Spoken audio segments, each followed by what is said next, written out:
Okay, so let's start the class.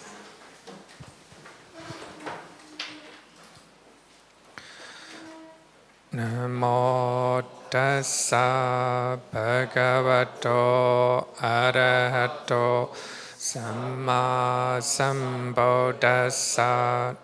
Namo tassa bhagavato arahato samma sambuddhassa. Namo tassa bhagavato arahato samma sambuddhassa. Good evening, everyone. So glad to see. You can sit down.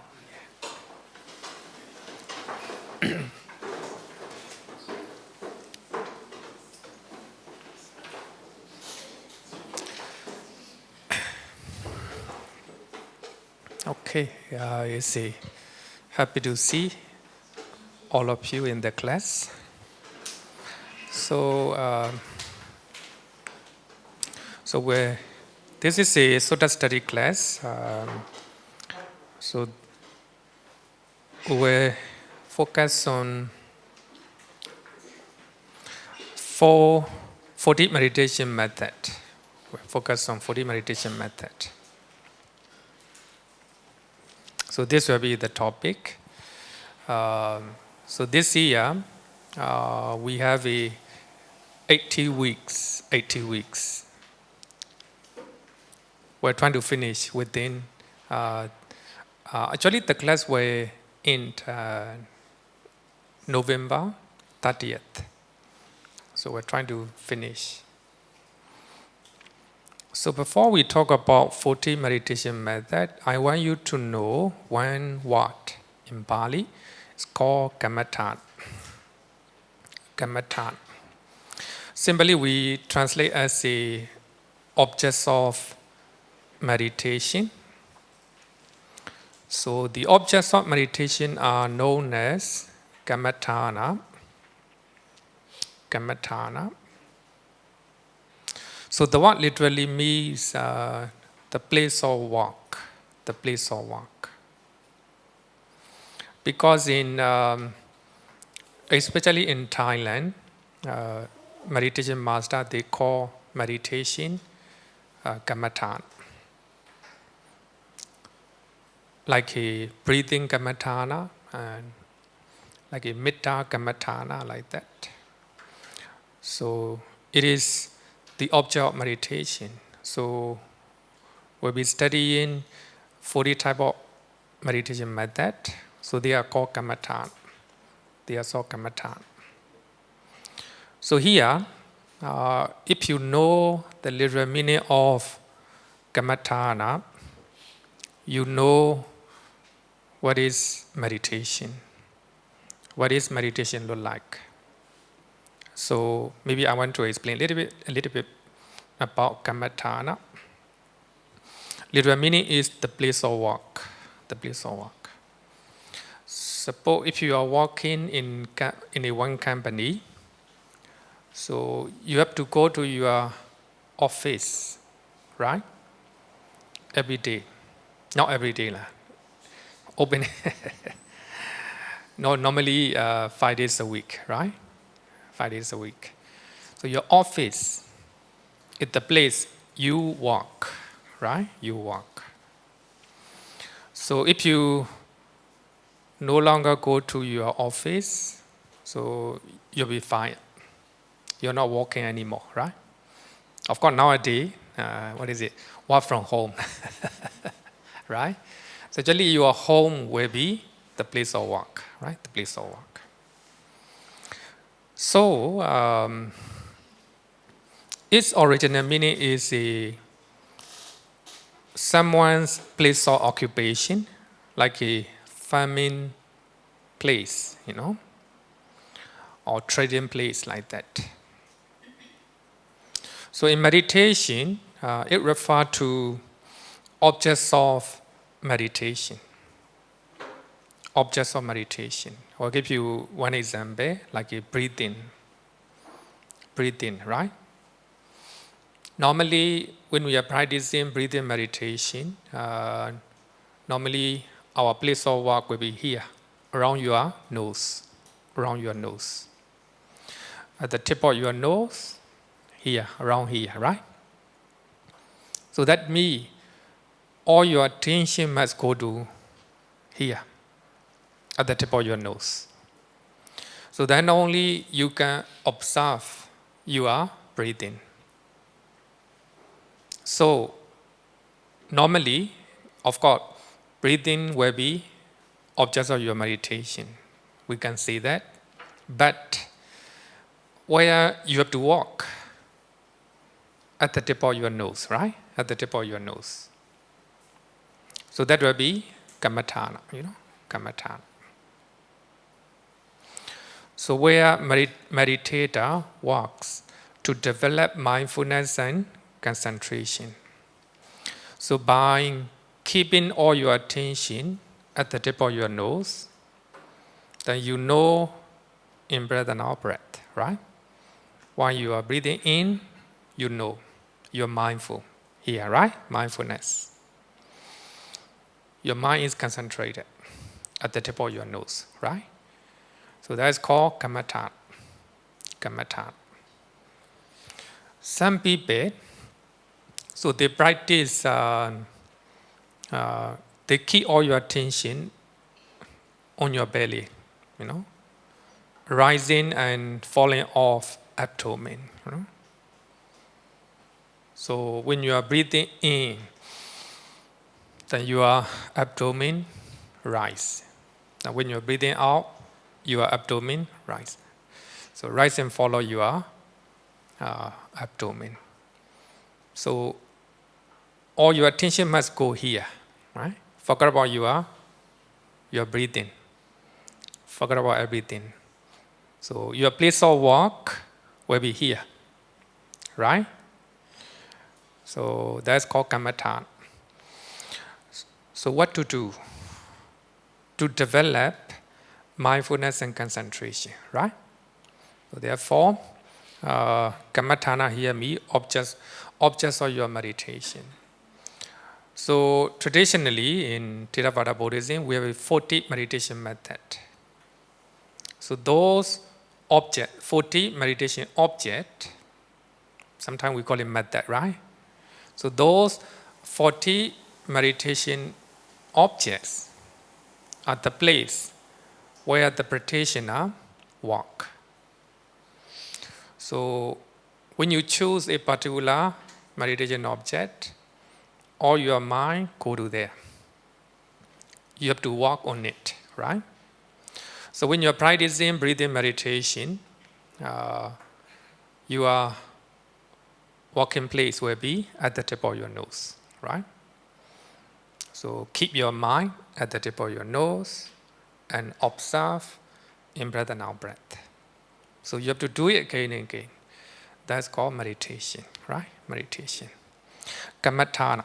So therefore in Myanmar, senior meditation masters are known as Kammatthana Sariya, Kammatthana Chariya, meditation teacher, right? So when you call them Kammatthana Chariya, they know, right?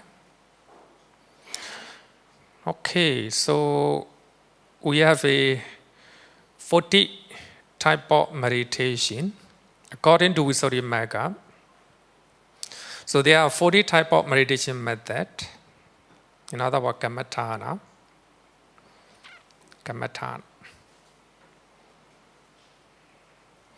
Visuddhimagga is important text in Theravada. So it is we can call it meditation manual. Meditation manual. So most of the meditation masters in Theravada, they use Visuddhimagga as a reference.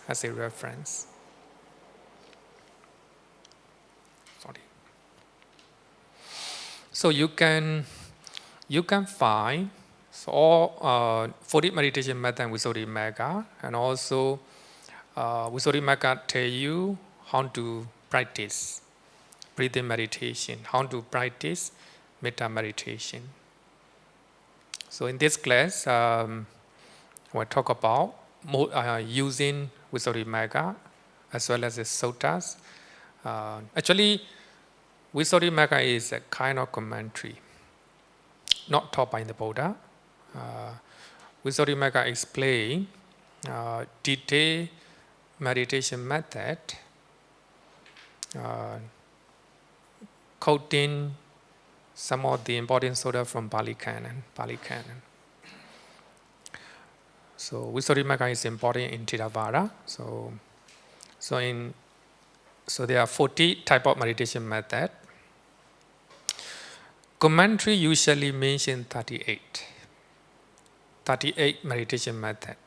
Maybe so Visuddhimagga added 2 meditation method, right? 2 meditation method. So actually I always said that. Normally we mention 40 meditation method. It can be more than that. So when you read Pali Canon, when you read Sutta, you will know it. You will notice it. Now I'll give you one example. Recollection of death, right? Recollection of death. Normally, we can recollect the nature of death. So the nature of death will be your meditation object. We call it Marananusati. One day I will die. One day I will die. Just, focusing all your attention, the nature of death. So that's called recollection of death or Marananusati. That's one of the 40 meditation method. In some sutta, the Buddha talk about to recollect the nature of old age. One day I will grow old. Many of you already. That's for young people,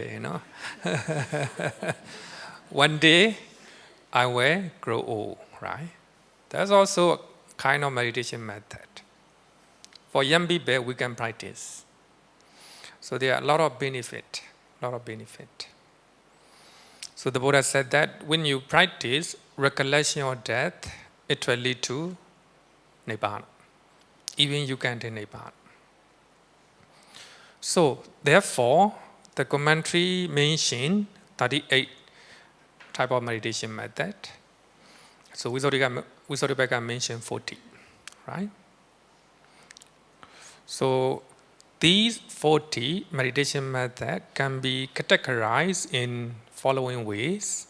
So as stated in Visuddhimagga. Number 1, 10 kasinas, object. So don't worry, we will study what are the kasina. So we have a 10 type of kasina meditation object. So by using that, you can develop your mindfulness and concentration. Number 2, 10 kinds of foulness. So we have a 10 type of asubha bhavana. So by looking at the dead body of other people, we can practice meditation by using that object. So we have a 10 type of foulness meditation. And also we have the 10 recollections. So recollection of death is one of them. And also recollection of the quality of the Buddha. So now every day we attend puja, right? So if you know the meaning of Pali, that we are recollecting the 9 qualities of the Buddha. But in Ratana Sutta, not only 9 qualities, in Ratana Sutta there are some other qualities as well, And also we have a 6 quality of the Dhamma. So if you know the meaning of chanting, that will be more meaningful, therefore, we always say that chanting is a type of meditation. So, without going anywhere, your mind focus on chanting, right? If you know what you are chanting, the best. And also recollection of the Dhamma, Sangha, etc. So the 10 recollection. And also we have a 4 elemental base, Apamanya, Metta, Karuna, Mudita, Upekkha. Later we'll study.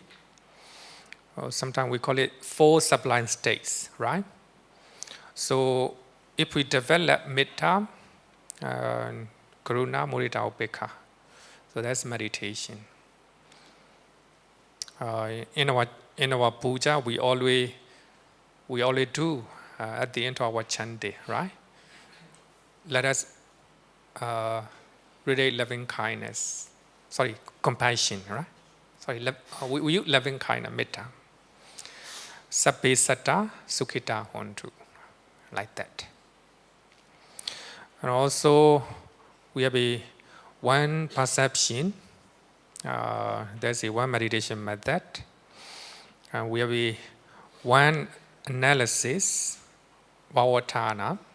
One analysis is analyzing our body by using 4 great elements, like that.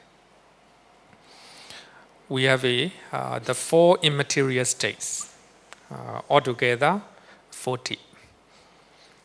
So this is a 40 meditation method in brief. So later we will study one by one. Anyway, we will start with the breathing meditation, because if you know breathing meditation, I think it's important, because we are always practicing, right? We're using that meditation method. So later we will study other meditation method. If you know one meditation method, so other meditation methods are not difficult to understand, Okay, so first of all, we were trying to understand, what is meditation? Up to now, any question?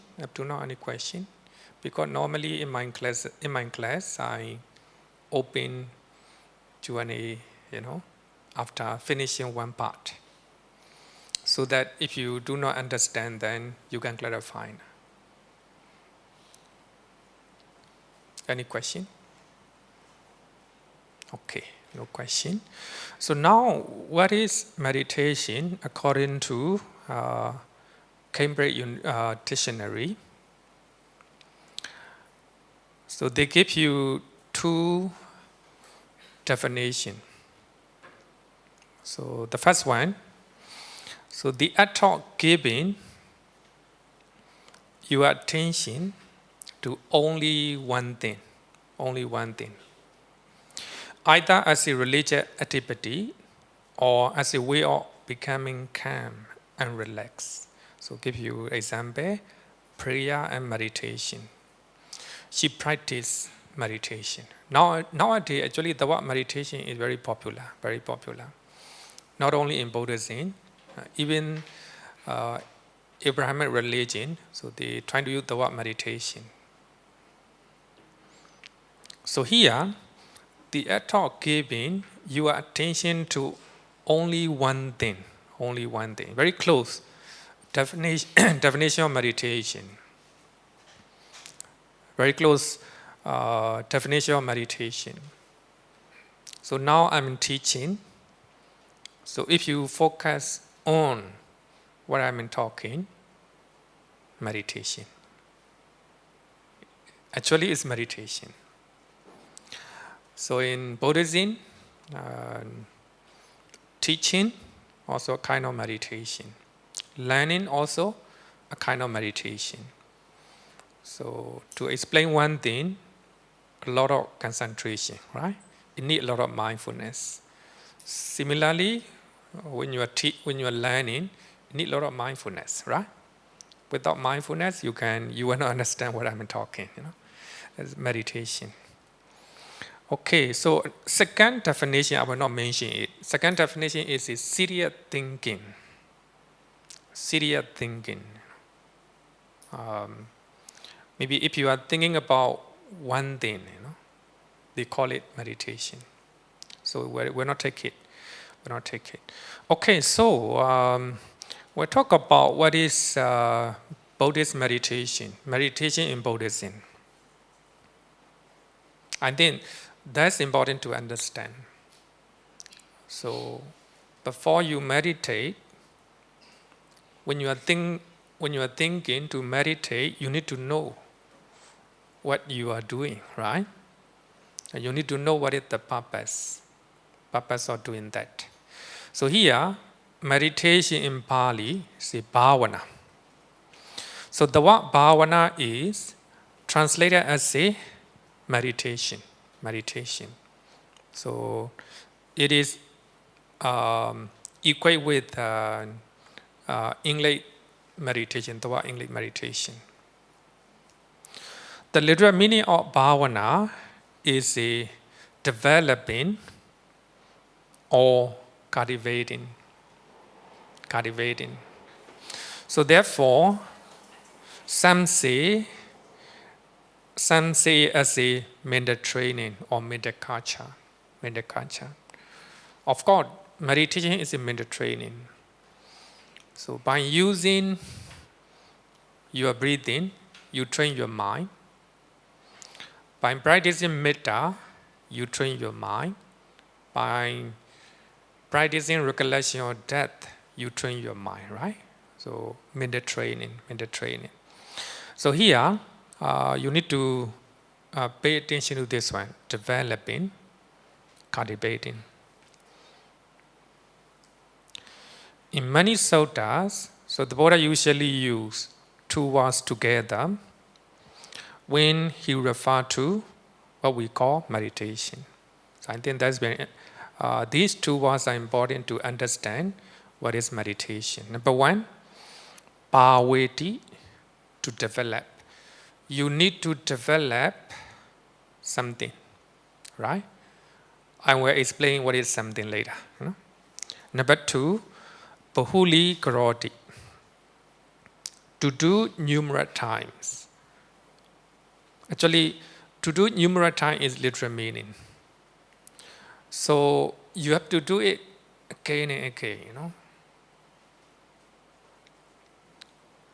thousands of times, millions of times, billions of times, right? It's called bahuli karoti, to do numerous times. So Bhikkhu Bodhi translates it to cultivate. We need to cultivate something. So that's called meditation. So we need to know what is something, right? You need to develop, you need to cultivate something. So here I will show you about 4 definitions of Buddhist meditation. 4 definitions of Buddhist meditation. So actually, even though I mentioned 4 definitions, they are the same. They are the same. Number 1, so the most simple and easy definition of meditation can be found in Mahasatipatthana Sutta and also many other suttas. So Mahasatipatthana Sutta is one of the important suttas in meditation, Buddhist meditation. Buddhist meditation. I think many of you know Vietnamese meditation master Thich Nhat Hanh. Thich Nhat Hanh, you know, right? He did his PhD on study of Mahasatipatthana Sutta in Pali Canon. So therefore, his understanding about meditation is very deep, right? He trying to simplify. So this is one of the most important sutta, I will say that, right? The most important sutta, I will say that. Recently, a few weeks ago, Noah Harari, I think the most famous history and right now. He gave an interview with one of the meditation center, and 2 monks interview him. And the monks ask, apart from Mahasatiparana Sutta, what is the most sutta for you?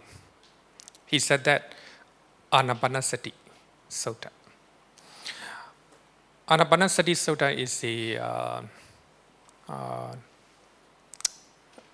breathing meditation. Talk about breathing meditation. Yeah? Breathing meditation.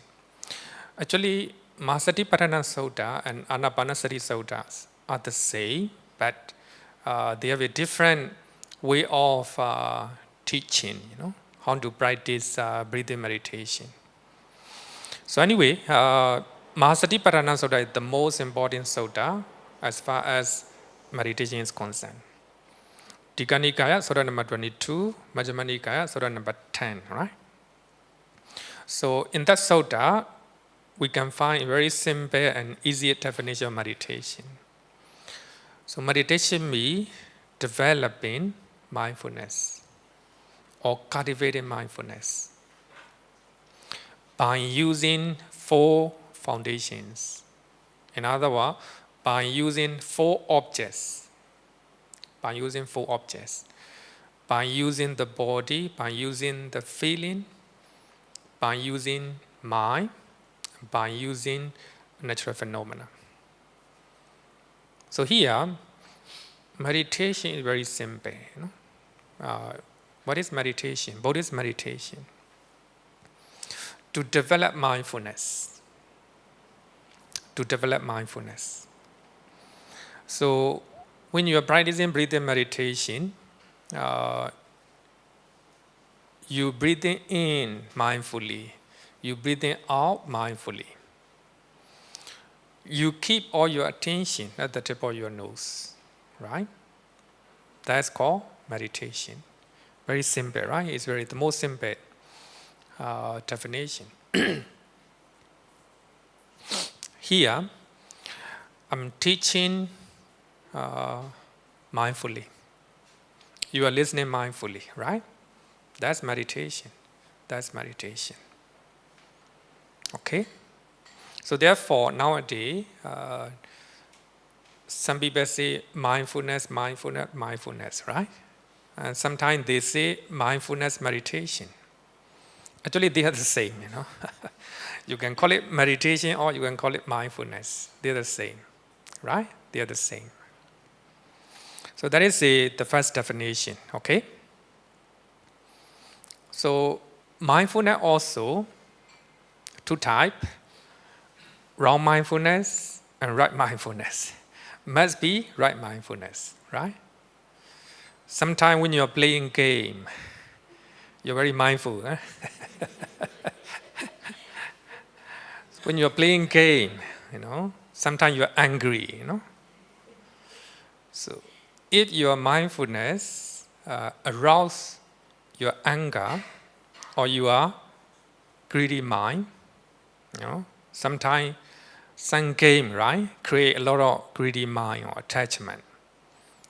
So therefore, young people addicted to playing game, playing game. The moment you are playing games, you're mindful. But that mindfulness creates anger and also greedy mind or addiction, right? How you call it? Addiction. Addiction is lobha. Anger is dosa, right? So therefore, we call it wrong mindfulness. So the moment you are focusing your attention, you are in breath and out breath, just aware of in breath and out breath. So that doesn't create any anger in your mind. That do not create any greedy mind, right? Therefore, it's called right mindfulness. It's very easy to identify. So if you are mindful, you don't have delusion in your mind. Delusion means moha in Pali. I think many of you know, right? So therefore, to know what is right mindfulness and wrong mindfulness, or to know what is wrong meditation or right meditation, you need to know meditation that create lobha dosa moha in your mind. It's called wrong meditation, right? So therefore, some people ask me, Bande, music meditation, is it correct way to practice? Then I answer, if music meditation create lobha dosa moha in your mind, as a wrong meditation. So therefore, in Buddhism, in Buddhist meditation, so we don't allow to listen music, because music create delusion in your mind. So when you listen music, soothing music, or left music, that your mind is deluded. Your clarity of mind, to some degree, is deluded. So therefore, in meditation center, so we don't allow any music, because it creates delusion in our mind, right? So if your mind is deluded, you don't know what is right, what is wrong, right? So therefore, so here to know about wrong meditation, so if meditation method create lobha dosa moha in your mind, delusion in your mind, greed in your mind, anger in your mind, that's a wrong meditation or wrong mindfulness. A meditation method that do not create any lobha dosa moha, right? Any method you can use it. You can use it. Later I will explain. Sometime by looking at a bamboo tree, you can meditate. Bamboo tree. By looking at the hair of other people. Suppose somebody is sitting nearby, then I look at his or her hair, not her hair, his hair. If a boy, as a man, better not to look at the hair of the women, right? It creates attachment, right? It creates attachment. So as a woman, so look at the women had hair, right? Had hair. So later I will explain. So what I want to say is, so we can use any meditation method. So that meditation method do not create any lobha dosa moha in your mind. So that will be right mindfulness or right meditation. Okay? So this one is the first definition.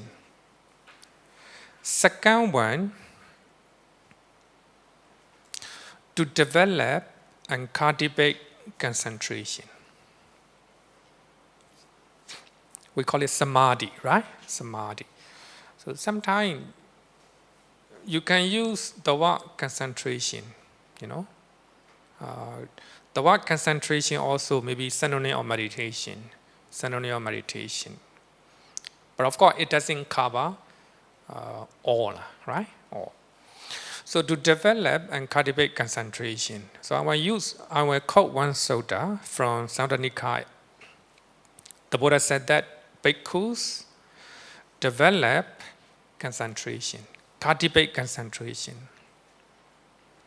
Samadhi bhikkhu bhaveta. This is one of the famous sutta. Meditation master always quote this sutta. A bhikkhu who is concentrated understand things as they really are. So if your mind is concentrated, you will know the real nature of your body and your mind. That's the power of concentration. So therefore, you need to develop your concentration by using one of the 40 meditation method, right? 40 meditation method. So that means, if you are mindful about your breathing, your mind will be concentrated.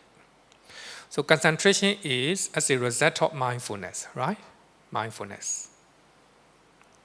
So here, when we go to another sutta, it is not just concentration alone.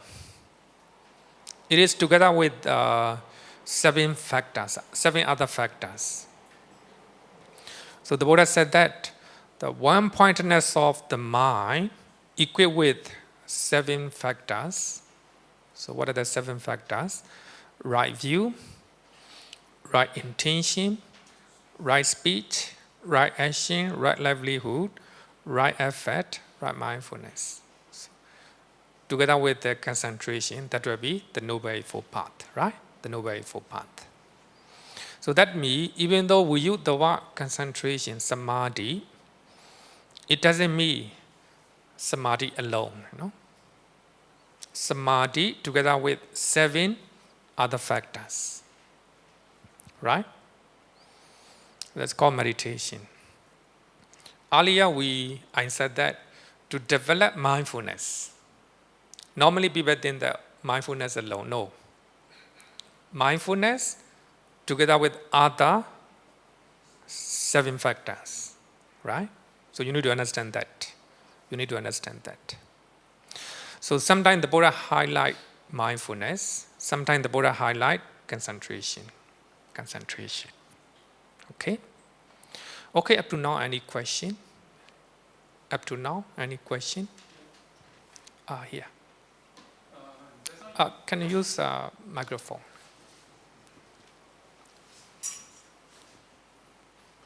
Hello. Okay. Hello. Yeah. Yeah. My question is actually, when you was in the mindfulness, this you're doing breathing meditation. So then, how do you know you're on the concentration? Example, that I'm doing meditation. Maybe after half an hour, I really can focus on the breathing. Means I can know the in, out, which is actually I don't have any other thing coming. Is it already come into the concentration, or how do I know that I already in the concentration? Concentration, here is a translation of samadhi, Pali samadhi. Samadhi literally means samadhi means taking an object, one object, meditation object, family. So now you are taking breathing meditation. So your meditation object is in breath and out breath, right? So the moment your mind can take in breath and out breath clearly, so that is a concentration. So that concentration is established or developed because of mindfulness. So you're practicing in breath and out breath mindfully. You know in breath and out breath mindfully. So when you look at your mind take breathing object very clearly, right? So you know in breath and out breath very clearly. So your mind can take that object, family. Normally, I give an example. Normally, that's a water bottle, right? Let's say this is a meditation object. Then my mind can take that meditation object firmly, holding it. Then you know by yourself, That's a concentration, right? So that's a meditation method, meditation object. So your mind can take it firmly. Your mind is not going anywhere. Your mind just taking that meditation object, right? So therefore,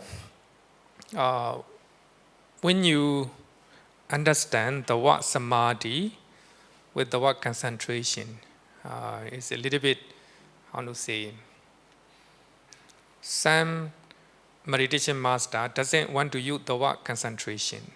concentration. Because in English, the word concentration is a kind of forceful, with a bind force, Meditation is not like that. Of course, we need to use the word, we need to be very, we have to practice meditation with the right effort.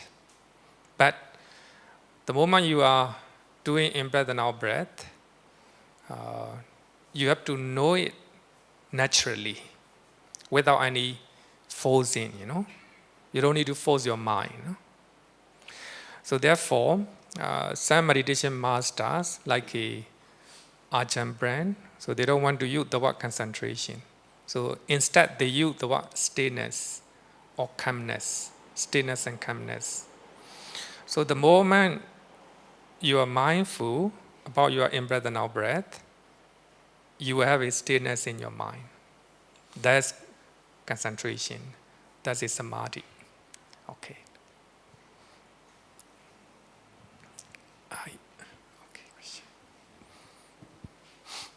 Hi, Bante. The two definitions, the first one talk about mindfulness. So this second one talk about concentration. Concentration, yeah. Yeah. So is it right to say that the first one, the meditation is talking more on the vipassana meditation, whereas the second one is samadhi meditation? So is it right to say these two are meditation, both are meditation, but they are different?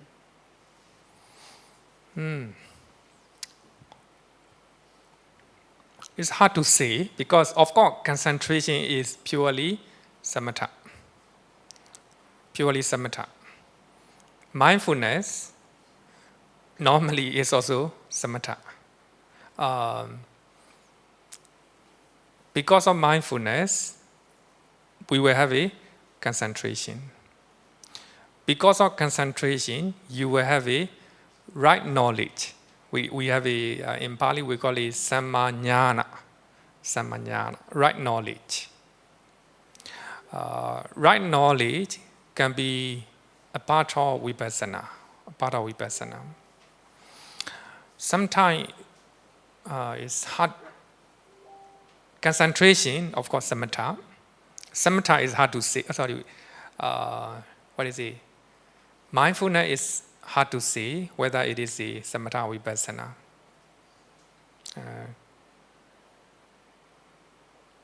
How can I say?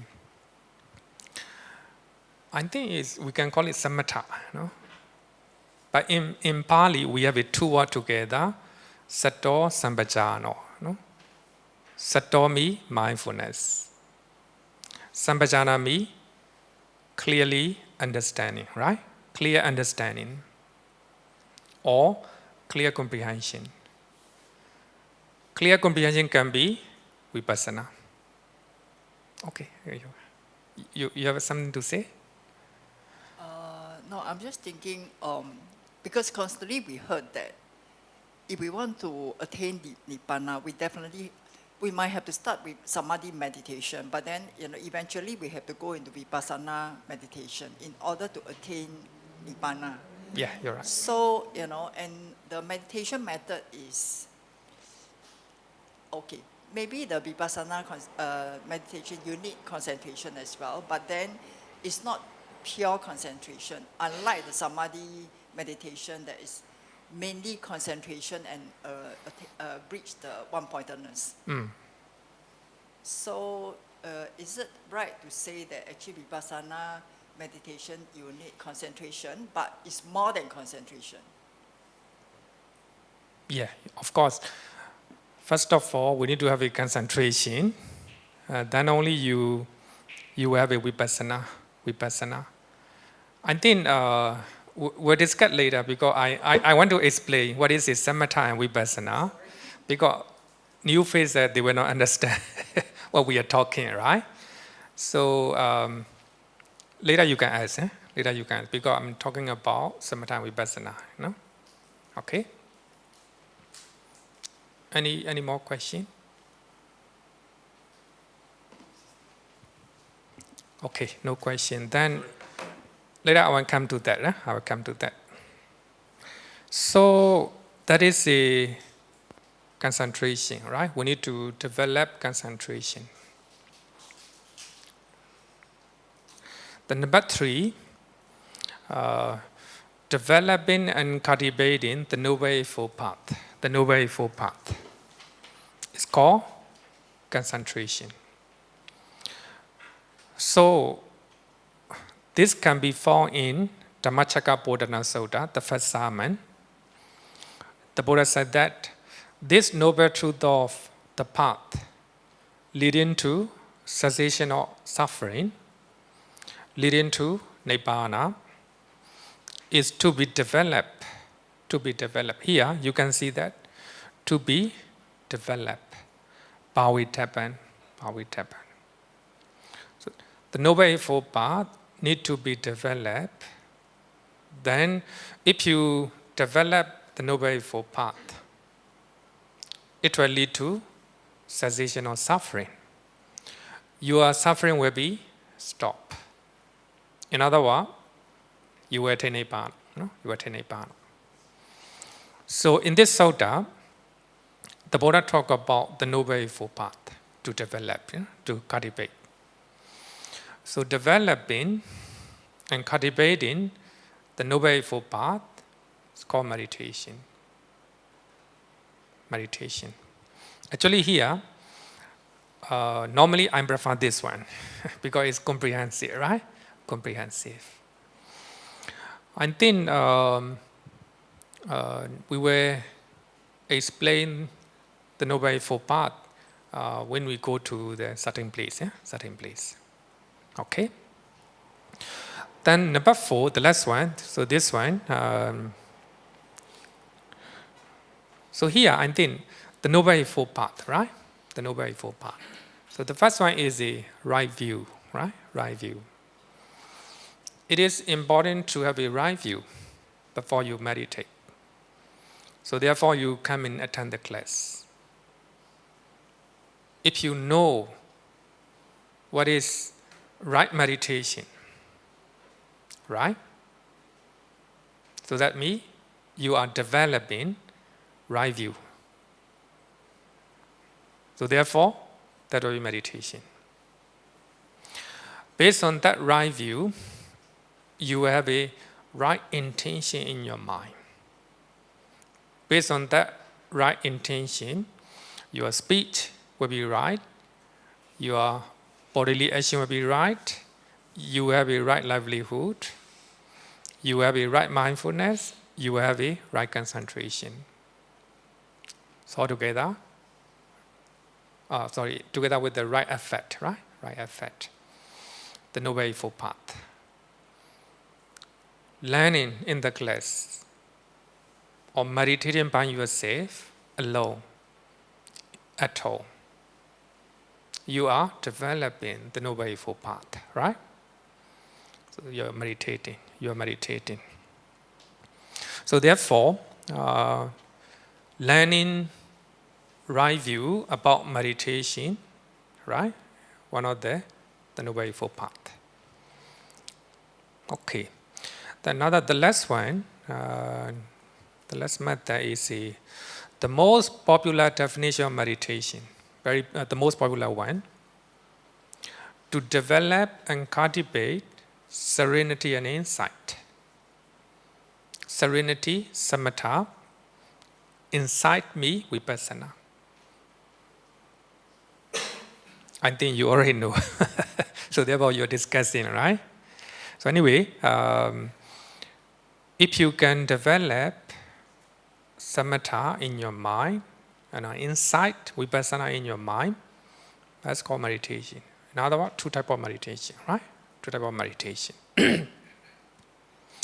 So I quote one sutta from Majjhima Nikaya, second last sutta in Majjhima Nikaya. So the Buddha is talking to Venerable Sariputta. If by reviewing he knows that serenity and insight are not developed in me, then he should make an effort to develop them, to develop serenity and insight. So that means we need to cultivate samatha as well as vipassana. That's called meditation, right? Meditation. So if you want to know what is meditation, you need to know what is samatha and what is vipassana. So here, I want you to remember two Pali terms, samatha and vipassana. Because vipassana is translated as the insight. Mostly translated as the insight knowledge, right? Insight knowledge. No confusion. But when we talk about samatha, so there are different English translation. So here I use the word serenity, translated by Bhikkhu Bodhi, and also used by one of the meditation master from Myanmar, Mahasi Sayadaw. Serenity, and also Ajahn Suchado, I think. He also used this one, serenity. Sometimes you will see the word calmness. Some people use the word calmness. And although some people translate as a tranquility. So therefore, if you know Pali better, instead of remembering, English terms, it creates a lot of confusion, right? Serenity or calmness, tranquility. Sometimes samatha is used as a concentration, Okay. So now I want to explain what is samatha and what is vipassana, because it's important to understand when you meditate. And also when you go to meditation center, you will always hear samatha and vipassana, right? Even now, and she asks question. So if you, without knowing the definition of samatha and vipassana, it creates a lot of confusion, right? So now, what is serenity? Samatha. So I quote some sutta from Bali Canon. So that is a definition given by the Buddha. Samatha is described as the internal serenity of mind. Internal serenity of mind. So when you practice one meditation method, that meditation method creates serenity in your mind. That's called samatha. Whatever meditation method you use. Sometimes some people use chanting, right? Itipiso Bhagava Arahant Sama Sambuddho 108 times, 108 times.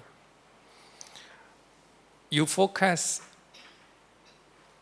on chanting. Your mind is not going anywhere.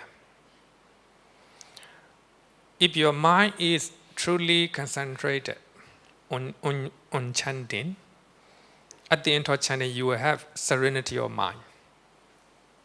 Your mind will be calm and serene and tranquil. So therefore, many people in our temple, they like chanting because of this. So at the end of chanting, the mind is calm.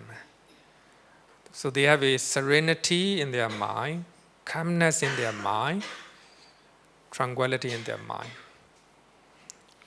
They like that feeling. And also, they want to accumulate a lot of meritorious deeds as well. Right?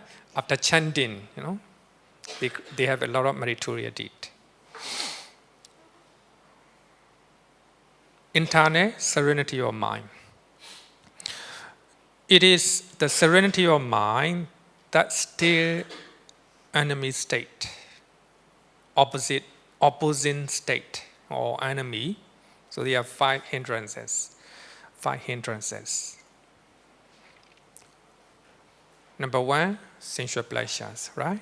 So the moment you are doing chanting, you are not thinking about food, you are not thinking about your family or your job or anything, right? So you don't have any sensual pleasure in your sensual desire in your mind.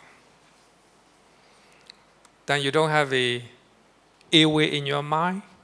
You don't have a sloth in torpor. You're not sleepy. You don't have a restlessness and worry in your mind. You don't have a doubt in your mind. Because your mind is fully focused on chanting. Right? At the end of chanting, your mind will be serene and calm. So that's called samatha. Chanting is called samatha. No? And also, when you're practicing breathing meditation, all your attention go to in-breath and out-breath. If your mind is fully focused on your breathing, at the end of your meditation, you will have a internal serenity of the mind. So therefore, breathing meditation itself is called samatha. Right? Samatha.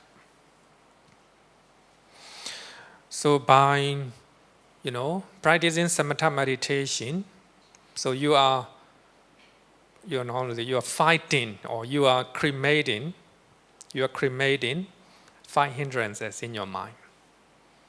So therefore, it's called samatha, right? Samatha.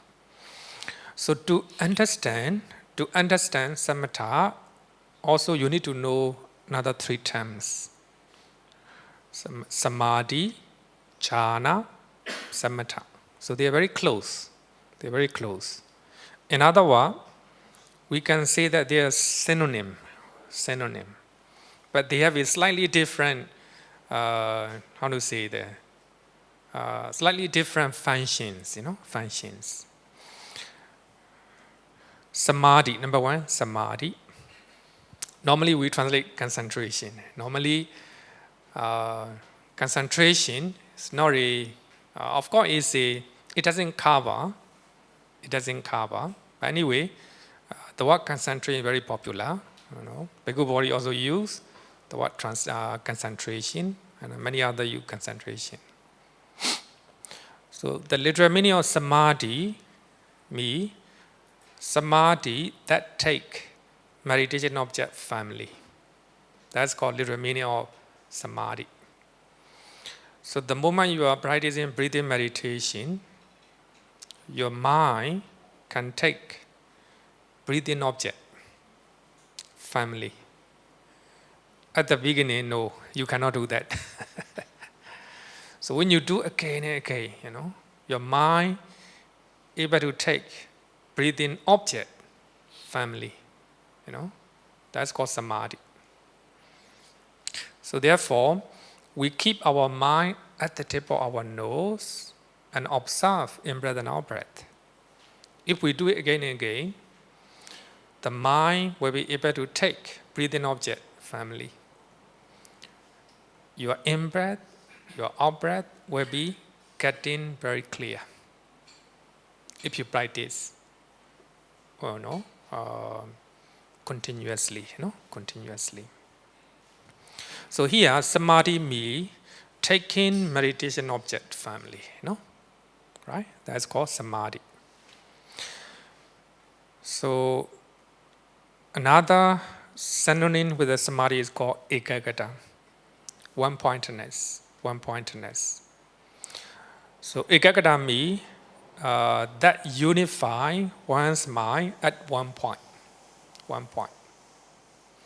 Only one meditation object.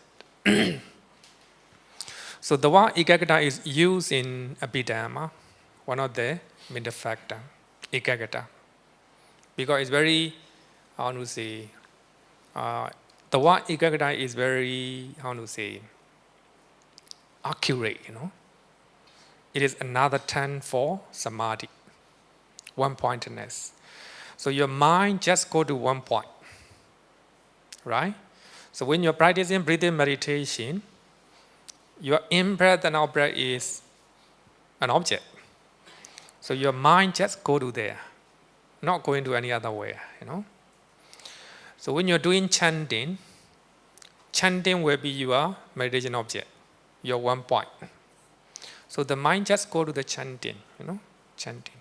So that's called ekaggata, one-pointedness. So actually, this one is more accurate, than samadhi. But they're the same, they're the same. Then jhana has two definitions. So one is concentrating on an object, meditation object, contemplating on meditation object. But here I use the word on, second definition. Jhana means cremation, opposite mental state, or banning, opposite mental state. So they are 5 hindrances. So the moment you are practicing breathing meditation with a full of mindfulness, full of concentration, you are cremating sensual desire, you are cremating airway, restlessness, worry, sloth and torpor, and doubt. So your mind just focuses on in-breath and out-breath. So the moment your mind focuses on breathing, you don't have any other, 5 hindrances in your mind. You will not think about food, your family, your son, your husband, like that. So you're cremating. I don't know whether it's the right word. Cremating or burning, or maybe setting fire. So that means the moment you are on jhana, in jhana, so those 5 hindrances cannot approach, cannot come nearby. So you cremate all these 5 hindrances. So you attain jhana because of samadhi. You attain jhana because of ekaggata, right? So when you have a samadhi, when you have a ekaggata, when you have a jhana, you will have a samatha. As a result of samadhi, as a result of jhana, and you will have samatha. Samatha means serenity of mind and stillness of the mind. So the moment your mind is focused on meditation method, meditation object, or the moment you attain jhana, your mind will be tranquil and serene, right? Samatha. So I hope you understand what is samatha, right? Samatha. So samatha normally focus on one meditation object. One meditation object. Sometimes not only one, different meditation object. Like when you are contemplating 9 qualities of the Buddha, it's not one object, right? One quality, one object. Second quality, second object, like that. So, but anyway, it is called samatha. Samatha. So when you focus on one meditation object, you will have a more samatha. Your mind will be more serene and calm. Right? Okay, any question regarding with the samatha? Serenity of mind.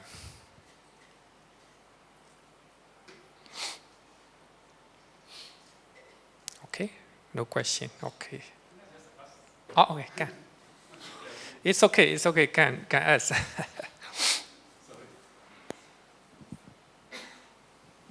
I'm not a bit clear on this. The only thing I just want to ask is, when do you change the object? For example, I've been doing this for a few years. So I'm doing. You mean breathing? Yes, in out. So initial, I also can do like all the warm mind coming, but now getting lesser and lesser, and I can sit longer and longer. Then also, but then the in between, there's also I can feel it is a bit very still. Sorry? Very still. Means when I do, stillness, okay. I was quite concentrate. So I can do like maybe 45 minutes or sometimes 1.5 hours. But the question is, do I need to change object? For example, there's a 40, right? So when do I change object? Or, I mean, do I just keep trying, keep doing my breathing, just one object? Or do I need to do other? That's the reason I come for this class. I was thinking, Okay. do I just carry on doing my in and out? But when do I know that I need to change object? Because I know there's a method where sometimes you do meditation, concentration, you got 2, 3 objects. 2? 2 or 3 objects or something. Oh, like that. okay. So that's why it means you can really Maybe focus. can you give an example? I mean, currently I'm doing one. Okay. So I'm thinking whether is it to change object or not to change object. That's my question. Yeah, it's a very deep question. Okay. Normally, when we read the Pali Canon, it is suggested to attain jhana. So, when you want to attain jhana, so I think you need to continue on your breathing meditation. So when you actually later I will talk about breathing meditation. I think it will be clearer. I think because when you are doing breathing meditation, so there are 4 steps. There are 4 steps. So your mind will be able to take breathing meditation object clearer, and also then that breathing, your in-breath and out-breath will change. We call it nimitta. Later I will explain. So then, when you are taking that nimitta, that nimitta is as a result of your concentration. It will appear. So when you are taking that nimitta and focusing on that nimitta, then ultimately you will attain jhana. So if you attain jhana, we call it the first jhana, either you can continue to go to second jhana or third jhana, fourth jhana, etc.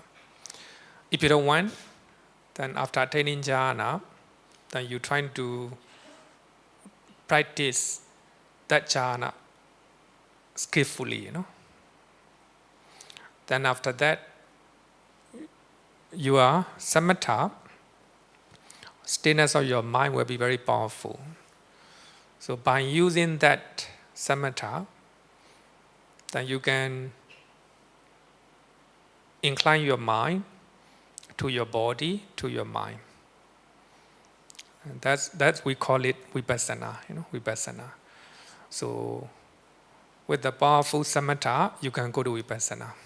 Vipassana is higher wisdom, by using wisdom or understanding. So with the help of stable concentration or deep concentration or stable samatha, when you incline your mind to your body, or your attention go to your body, your mind, we call it nama-rupa. So you will know the real nature of your body, your mind clearly. What is the real nature?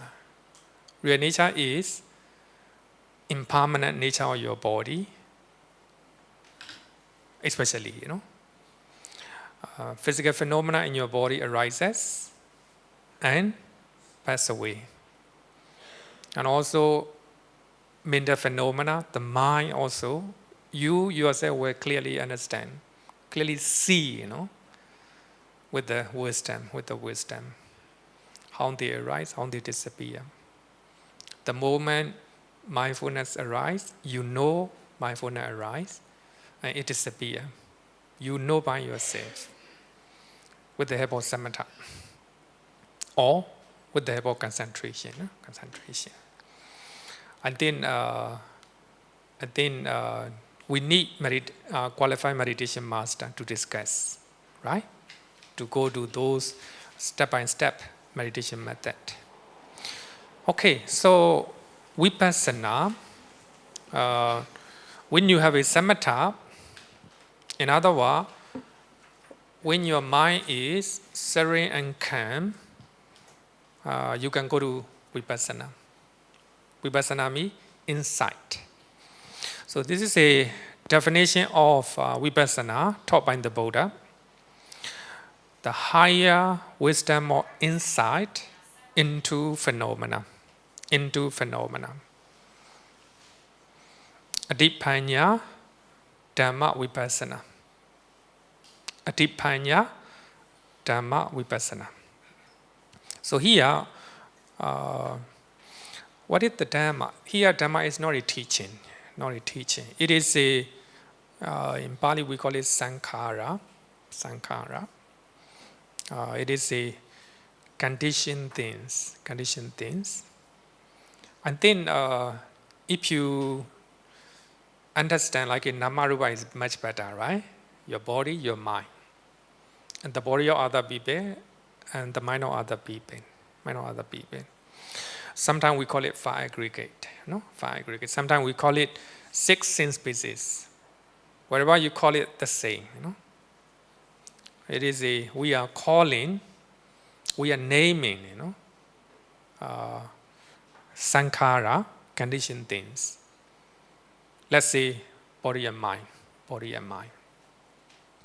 So here, the higher wisdom or insight into the nature of your mind and body. That's called vipassana. Vipassana is always wisdom, understanding, right? Understanding.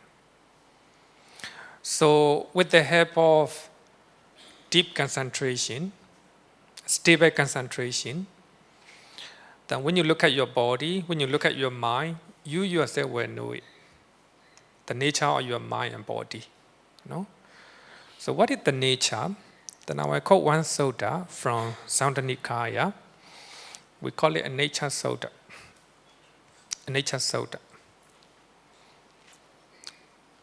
The Buddha said that five aggregate are impermanent. Five aggregate, and also we can call it mind and body, mind and body. So what are the five aggregate? Five aggregate means physical form, number one, Then feeling, your perception. Sankhara means mental activities. Based on your feeling, based on your perception, you have a lot of mental activity in your mind, That's called sankhara. And also we have a consciousness. Simply is mind, Simply is mind. So five aggregate. Actually, when you look at your body, you will find five aggregate, Your mind, your body and your mind. So five aggregates are impermanent. Nature, right? So therefore, nature. What are impermanent are suffering. Everything that is impermanent are suffering. Our body, our mind, impermanent. Therefore, suffering, dukkha, dukkha. So your happiness, you're very happy right now. Then after a few minutes, the happiness disappears. Impermanent, right? Even your happiness is dukkha, So when you really practice vipassana, you yourself will know it. Something that is impermanent is suffering. So therefore, I think you may hear, right? You may hear that your body is suffering, human existence is suffering like that, right? Everything that is subject to impermanence is suffering. That is very higher level, higher level. What are suffering are non-safe. What are suffering are non-safe. Anatta. So here you will see that impermanence, suffering, and non-safe. Anicca, dukkha, anatta. So what are non-safe should be seen as they really are with the correct wisdom. So here, see as they really are. See the reality, as they really are. So with the help of samatha, or with the help of deep concentration, you look at your body, you look at your mind, everything is impermanent. Everything is impermanent. Your body is impermanent. Impermanent here means every minute, changing all the time. Every minute. Your mind is changing. Physical phenomena in your body is changing. You yourself will know it. You know as they really are, as they really are. In Pali we call it Yatha Buddha Jnanatasana. With the correct wisdom. Correct wisdom. Correct wisdom means insight. Vipassana. So here, when we talk about vipassana, you need to understand three words. Anicca, dukkha, anatta. So without practicing or without seeing anicca, dukkha, anatta, impermanent nature of your body, your mind, impermanent nature of suffering and non-safe, you are not practicing vipassana. I think it's very clear, right?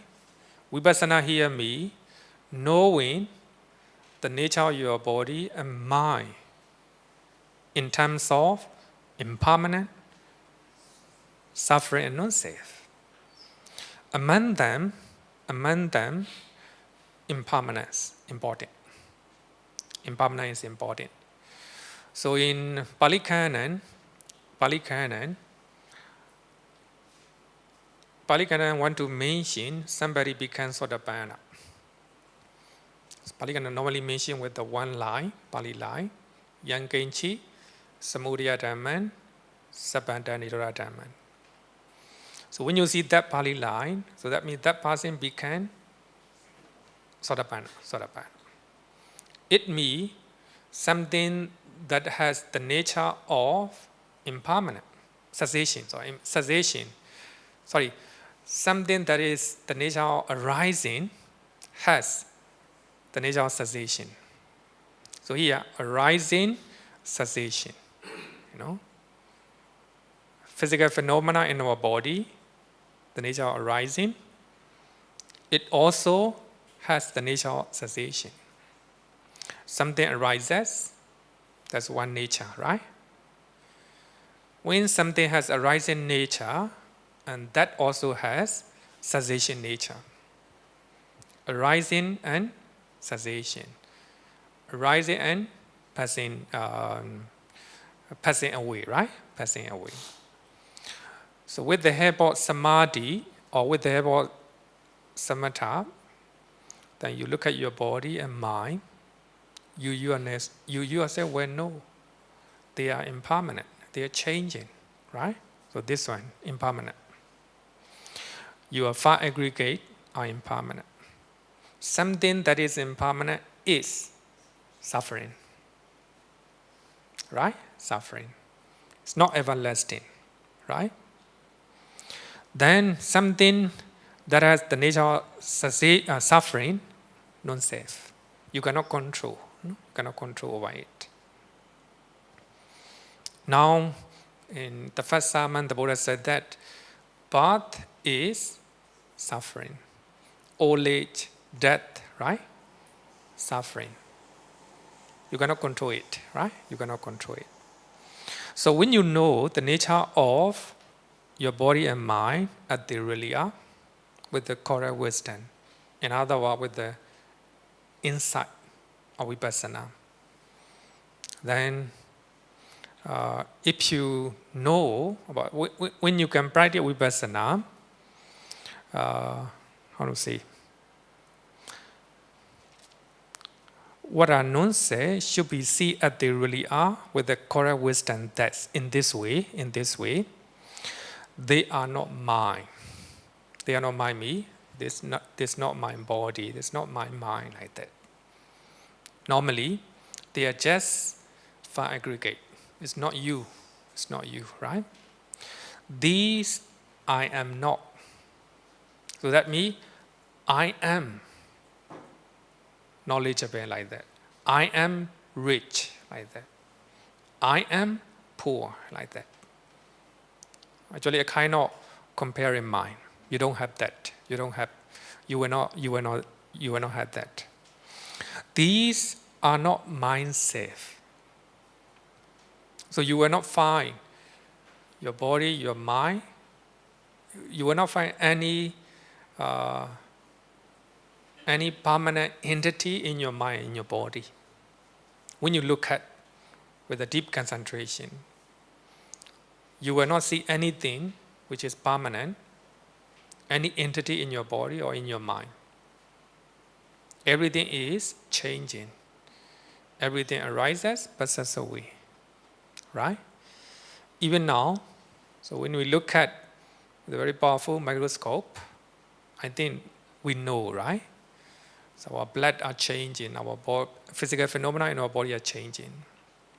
But when we look at with the vipassana knowledge, vipassana wisdom eye, it will be more clearer. You yourself will know. Physical phenomena arises and they disappear. You don't need to use microscope. Your insight, vipassana eye is much more powerful. So therefore, when one sees these five aggregate in that way, that's as they really are. As they really are mean in their true nature, impermanent, suffering, non-self. With the correct wisdom, so the mind becomes dispassionate and is liberated from the taints by non-clinging.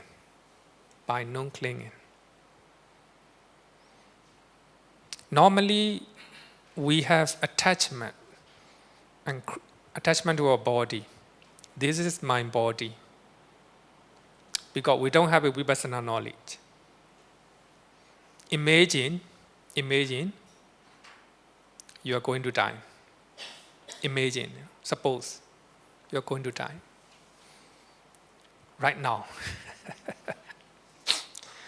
What will happen to your mind? What will happen to your mind?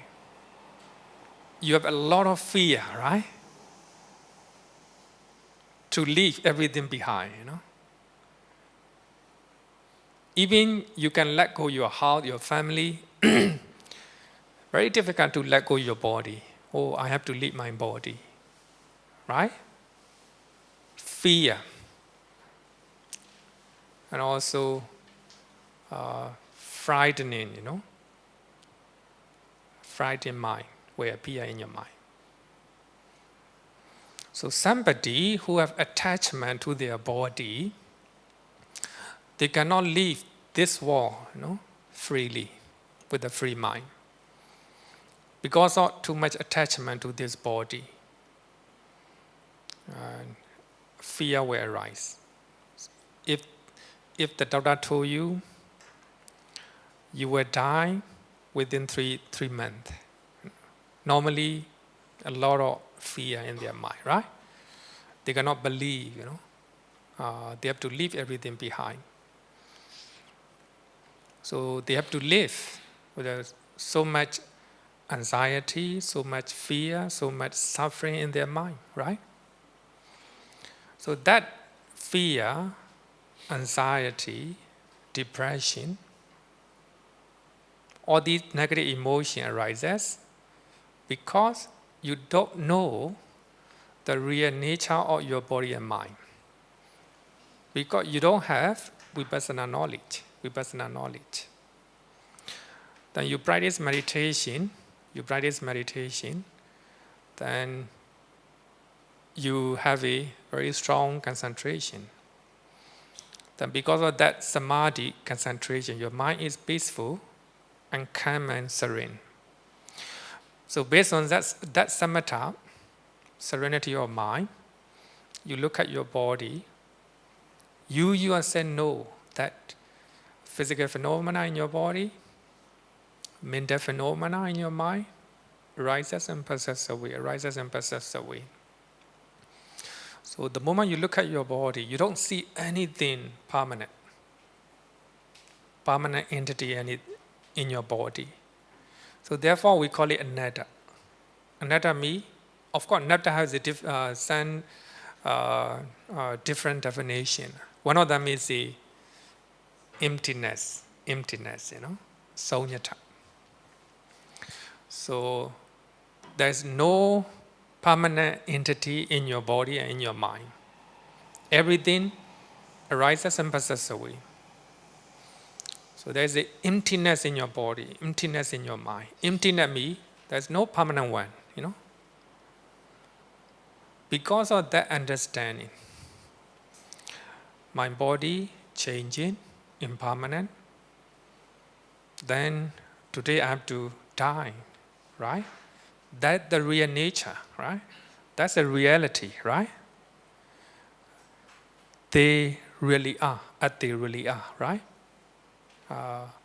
So when you have that understanding, vipassana knowledge, so you accept the real nature of your body, the real nature of your mind. One day I will die. Death is a natural phenomena. Nobody can escape, right? Because of that acceptance, then you able to let go your body. You can leave this world without any stress or fear, right? So even though you know that you're going to die, you don't have any fear in your mind, right? Because of that vipassana knowledge, right? So therefore, arahant, they don't have any fear because they have a 100% vipassana knowledge, right? Vipassana knowledge. Okay, we'll go back to the earlier question. Angeline, Evelyn. Would you like to ask the earlier question? I think the question is the concentration is samatha, right? You mean? No, because I think I was too fast to ask the question. Yeah, I think Bhante, you have explained later because starting when you talk about definition of meditation, started with mindfulness. Then samadhi, the concentration. So I started to think that both are definition for meditation, but then from my understanding, these two are not the same. I mean, they have co-relationship, but not the same. So I think through the later explanation that you have explained, I think it's very clear. It's very clear now to me that indeed they are different, but they are related. Yeah.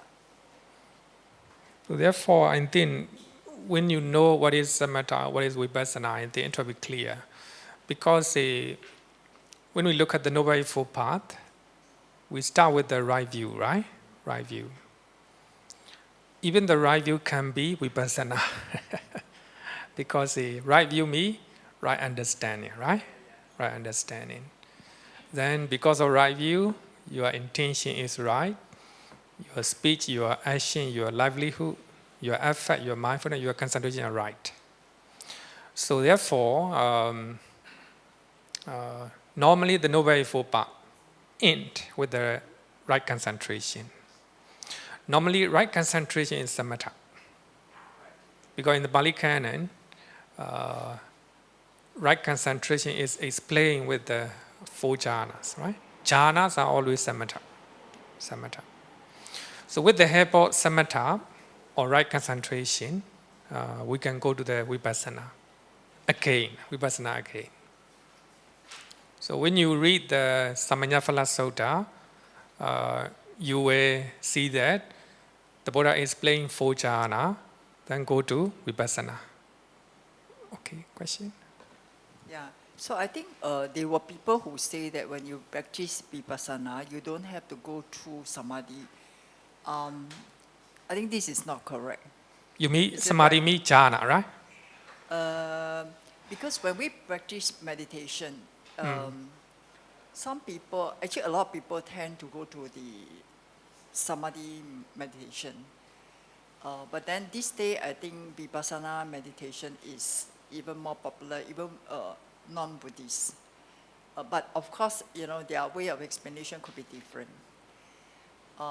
So there are people who say that actually you don't have to go through samadhi meditation. You don't have to practice that. You can go straight away to vipassana.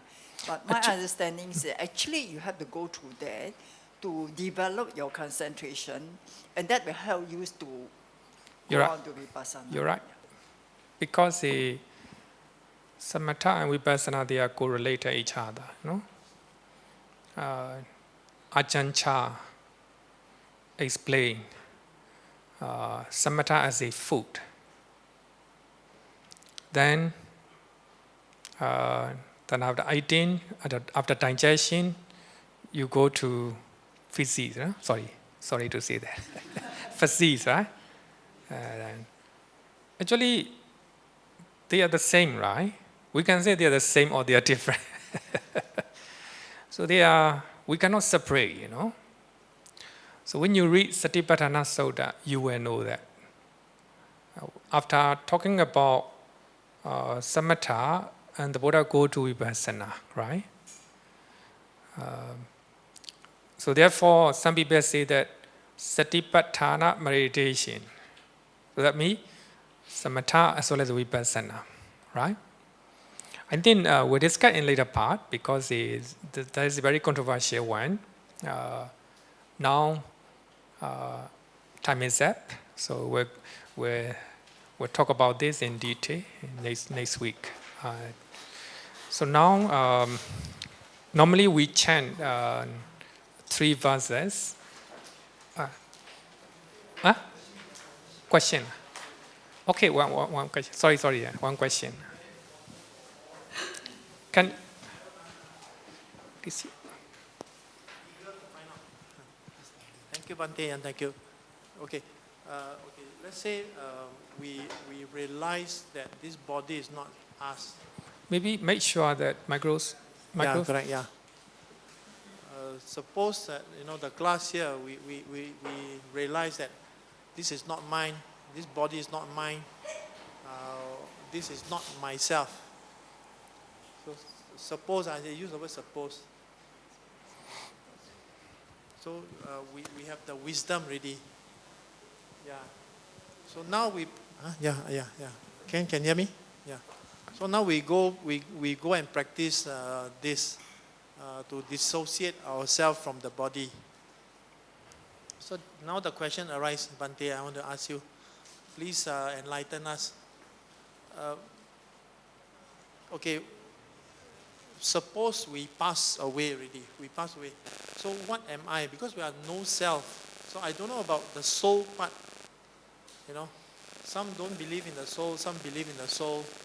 So we learn from meditation that we dissociate ourselves with the body, because the body will give us suffering. You will grow old, you will fall sick, you will die. So we realize, as Buddhists, we realize this point. So now my question is, what are we going forward after we pass on, right? And then also, because we realize that we don't want to go and find a body to be reborn again, because we know we are going to go into samsara again. Yeah, so I give the example, you see, for the Arahants or even the Buddha, they come back as a person to practice again at a very high level. So we are just devoting ourselves now as practicing Buddhists, right? So how do you differentiate now us, which has a body, and then I do not know how do you describe it, that after we pass on, what are we? After we pass on, what are we? And then we try not to attach ourselves to come back to this material world again, this samsara world. Yeah. So can you enlighten us on this or not? It's actually the question is very deep. Yeah. So maybe next week I will. Actually, I think you based on this one, right? Yes. They are not mine. These I am not, and these are not myself. So I think next week I will be able to explain because I think some people also want to know after we pass away. Yeah, it really bothers me. I've been thinking, it's like, so we pass away, so what are we? You know, I know there's consciousness is there. So what are we? But we are very conscious not to come back to attach to a body already, because that is where samsara will start. Okay, so next week, because now. But the contradictory part is arahants, you know, or bodhisattva, they must find a body to come back again. Okay, next week, because Thank you, now Bhante. 9 o'clock we have to finish. Thank you. Because I think many want to go back.